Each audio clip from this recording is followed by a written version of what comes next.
Hello students, so let us start with the new theory, that is design of a wound router. So let us recall the construction of a phase wound type of router or a slip ring type of a router, in which we do have a common core structure which is similar to the squirrel cage type of a router, and over here also in the core we have slot and tooth type of a structure throughout the periphery, and in this slot we have to provide a three-phase distributed winding like this, and after that this three-phase distributed winding is taken in the external circuit, okay, through the slip ring. So on the shaft we do have three slip rings, and they are connected to this winding through the brushes. So all three phases will be taken out like this,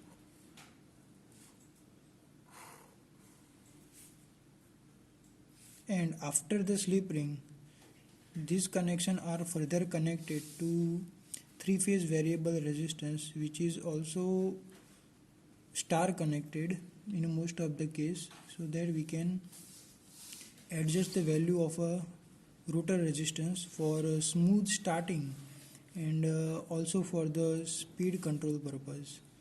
Okay, so a variable resistance is there. Okay, so if we look at this construction, then we do have a rotor core which has slot and tooth type of a structure, a three-phase distributed winding which is mostly star connected, and this winding is connected to the external variable resistance through the slip ring and brushes. So this structure looks little bit complex compared to the squirrel cage type of a router, but its design is not that much complex, because in case of a slip ring type of a router we do not have abnormal phenomena like cogging and crawling, so we do not have to make any special arrangement inside the router like skewing or for to avoid the magnetic locking. No modifications has been done. Okay, so that is why the construction is complex, but design is not that much complex. Okay, so let us understand the step-by-step procedure for design of a slip ring type of router.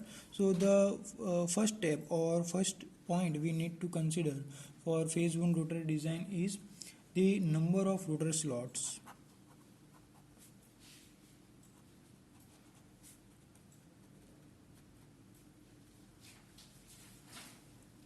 So the router winding for the phase wound type of router are mostly three-phase distributed winding, and the number of router slot should be such that a balanced three-phase winding is provided. Generally, the winding with the integral number of a slot per pole per phase are to be used. So similar to the stator design, we need to follow the same rule of the slot per pole per phase. Okay, so for example, if you have a three-phase machine and if it is four-pole machine, then what number of slot you can use? So any integer you can use. It can be 1 or 2 or 3, and depending on, you can calculate the number of router slot. We do not have to follow the rules that we were following in case of a squirrel cage type of a router. Okay, so the calculation of number of router slot is this much simple. Okay, simply you need to have the data of what number of phases, which is mostly 3 in our case, number of poles you need, and any integer you can use. Okay, so that is the first point and very easy calculation. The next thing is number of router turns. Number of router turns. So for the calculation of number of router turns, we have one simple equation that we have to follow for its calculation. So the router represents the secondary winding of the transformer, and the voltage between the slip rings should not exceed 500 volt. Okay, so that is the limit we are using in all kind of induction motor. That if you see this circuit, okay, we have three slip rings. So if we measure the open circuit voltage between any of the two slip ring, it should not exceed 500 volt.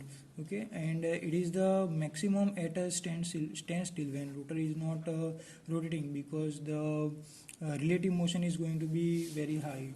So therefore keep the rotor voltage to acceptable limit, and the ratio of effective stator to rotor turns must be properly adjusted, and the voltage can be limited to the smaller value in order to protect the person which is working with the motor. If brush gear is not properly connected or protected, and with a small rotor voltage, it is easier to insulate the rotor winding. So the voltage is the major concern for the selection of a number of rotor turns. If your machine is a high voltage machine, okay, in case of a high voltage machine also, or a larger power rating machine also, the rotor voltage should be high. In such case, if we keep the rotor voltage smaller, then automatically your rotor current will increase, and if rotor current value increases, it will make the rotor conductor to be bulky, its cross sectional area will be increased. Okay, and ultimately your rotor circuit will be complex, and your rotor will also become bulky. So for very large machine, the voltage up to 1000 to 2000 it may be used. Okay, if you have to limit the value of the rotor current, okay, if you don't want to make the rotor circuit much complex. Okay, so we can derive this simple equation for the calculation of number of rotor slot. So let us assume some of the parameters. Let us say ES is the stator voltage per phase.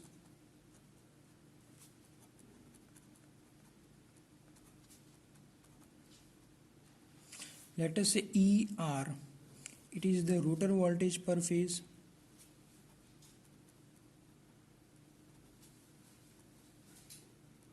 Let us say TS, it is the stator turns per phase.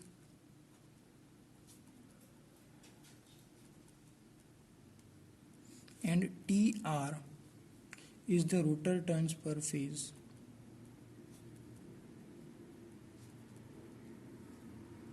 And also we are going to assume one more parameter that we are going to use in this equation, that is KWS is equal to KWR, which is the winding factor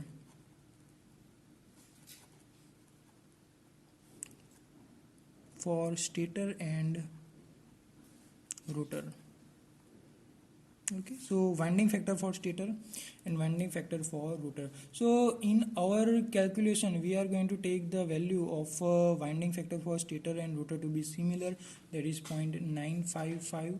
Okay, and also we are going to introduce these parameters in the equation. Okay, when we do not have equal values, then we have to put the different value and make the calculation accordingly. Okay, but for simplicity we are assuming the winding factor to be similar. Okay, so the simple equation is this: ER upon ES is equal to winding factor of rotor divided by winding factor of the stator is equal to multiplied by rotor to stator turns per phase. Okay, so over here the unknown is rotor turn per phase, because the stator turn per phase, how to calculate that we already know from our previous lecture discussion. So we are assuming that TS is a known value. Okay, and ER you have selected a proper value which is not exceeded by this value, or in case of larger machine it is within this range, so that you have to assume ER. Okay, and ES will be mostly given to you. Okay, so from that our equation will become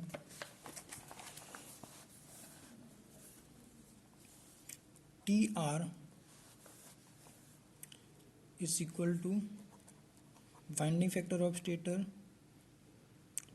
winding factor of rotor into ER divided by ES into TS. Okay, for smaller machine the voltage should not exceed 500 volt. It is for delta connection, 500 volt delta connection. Okay, so for star automatically it becomes 500 divided by root 3, so which is roughly 290 volt. Okay, for star connection. Okay, so that's it, and let us go to the next point. It is the area of a rotor conductor. Area of rotor conductor. Okay, so that also we can calculate from one relation that we have discussed before regarding the MMF, that rotor MMF is roughly equal to 85% of stator MMF. MMF is nothing but ampere turn. Okay, so if we write this relation in equation form, we will have ampere turn or IR into TR is equal to 0.85 times IS into TS. Okay, so again in this equation the unknown is IR. Okay, that we can derive like IR is equal to, this thing will be similar, 0.85 ISTS, the stator current, stator turn per phase, divided by TR. TR is rotor turn per phase that we have just seen in the previous step. Okay, from this equation, okay, so this is step by step procedure. If you want to calculate this, you should have a data of TR from the previous step. Okay, so the area of the rotor conductor is found by assuming a suitable value for the current density. In order to avoid the excessive rotor copper loss, the current density in the rotor is selected to be same as in the stator. Okay, so while stator design also we are while calculating the size of the stator conductor, we have seen that we have to select certain value of current density for the stator conductor. So in most of the case we are going to take same value. Okay, so this is the difference between the rotor design of a squirrel cage and a slip ring. In case of a slip ring rotor design, the current density value we can take similar as a stator conductor. And round conductor are used for small motors, but for large motors it becomes necessary to use the bar type of conductors. Okay, so next step is the rotor winding.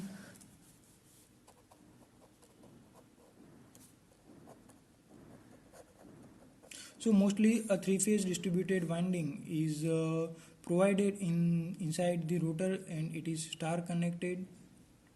And in most of the case, the several wires in parallel per turn are used to keep the conductor smaller in the size, so that it can go through the narrow slot openings. And the rotor is mostly star connected, and three leads will be taken out, and they will be connected to the shaft by means of the slip rings. Okay, and so for larger motors double layer bar type conductors are used, and these winding generally have a 2 bars per slot, means within one slot they will have 2 bars, and in the motor of output about 750 kilowatt, if this much rating is there, and above that we have to use 4 bars per slot. Okay, so this can be the option, okay, when machine rating is this much higher. Otherwise only 2 bars within one rotor slot we can use. Okay, and the use of 4 bars per slot is made to reduce the current handled by the each slip ring, and the winding with the more than 2 bars per slot is called barrel type of winding, and mostly it is a wave wound type. Okay, now let us see one small example regarding the equation that we have seen. Okay, so the example is that a three-phase induction motor has 54 stator slot, and it has 8 conductors per slot and 72 rotor slots with 4 conductors per slot, and we have to calculate the number of stator and rotor turns. Okay, what we have to calculate? Stator turn, that is TS, and rotor turn, that is TR. Okay, so from these equations, okay, that we have seen, okay, we already know there is a simple formula to calculate TS and TR, because the data is already given to you.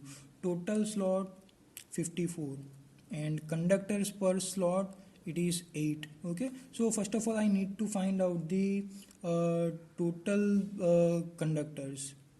Okay, so that will be simply number of slot into conductors per slot. Okay, and number of turns, okay, that is 60 for stator and rotor. Number of turns, total number of conductors is 6 times T. Okay, so what T will be? So turns per phase will be number of conductors divided by 6. Okay, but how we can get number of conductors? So a data is given for stator and rotor both. Okay, so if we take for the stator, it will be 54 times 8, and for rotor it will be 72 times 4. Okay, so we have a simple formula for the stator. TS will be 54 into 8, so that will be our total conductors divided by 6. Okay, so it will give you 72 as answer. And same practice for the rotor, that is TR. Okay, it will be 72 into 4 divided by 6, and this calculation will give you 48 as answer.